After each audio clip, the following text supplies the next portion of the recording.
Hi viewers, welcome to my channel Anu's vlogs. ఈ నెల ఆషాఢ మాసం కదండి. ఆషాఢ పౌర్ణమి మొన్న 20వ తారీఖున రాత్రి పౌర్ణమి ఉంది కదా, ఆ రోజున పౌర్ణమి పూజ ఇలా చేసుకున్నానండి నేను.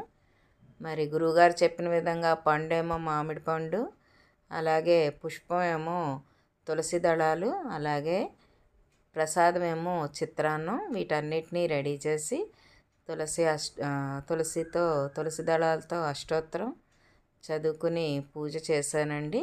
మరి ఈ ప్రసాదం చిత్రాన్నం పెట్టమన్నారు కదా, ఈ చిత్రాన్నం ఎలా తయారు చేయాలో మీతో షేర్ చేసుకోవాలనుకుంటున్నాను. చూద్దామా మరి.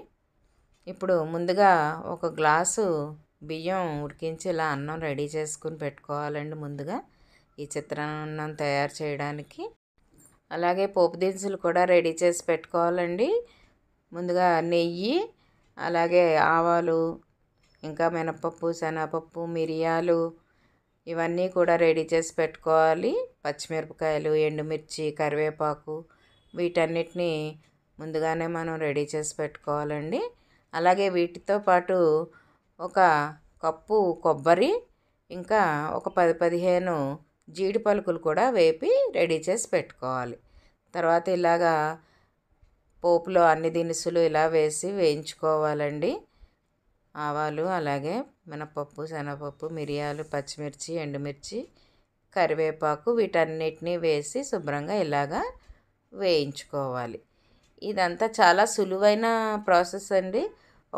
మనం బియ్యం అన్నం ఉడికించి పెట్టుకుంటే, ఈ కొబ్బరి రెడీ చేసుకుని పెట్టుకుంటే ఒక పావు గంటలో అయిపోతుంది మనకి. ఇగో చూసారా, పోపు అంతా వేగిపోయింది. ఇప్పుడు కొబ్బరి ముందుగా రెడీ చేసి పెట్టుకున్న కొబ్బరి వేసి, కొబ్బరి కొద్దిగా వేయించేట్లుగా, కొంచెం కొబ్బరి ముదురుగా ఉంటే బాగుంటుందండి.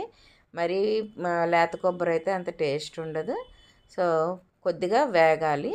వేగిన తర్వాత ఇందులో సరిపడినంత ఉప్పు, అన్నంకి సరిపడా, అలాగే పోపుకి సరిపడా ఉప్పు కూడా వేసుకోవాలి. ఈ చిత్రాన్నం మనం తెలుగు వాళ్ళు ఏమనుకుంటారంటే పులిహోరనే చిత్రాన్నం అనుకుంటారు, కానీ కాదండి. చిత్రాన్నంలో మనం పులుపు వేయం. ఇప్పుడు ఇలాగా ముందుగా వేయించి పెట్టుకున్న జీడిపప్పులు కూడా వేసుకుంటే పోపు అంతా రెడీ అయిపోయినట్లే. ఇందులో ఇప్పుడు అన్నం కలిపేసుకుంటే చిత్రాన్నం రెడీ అయినట్లే అండి.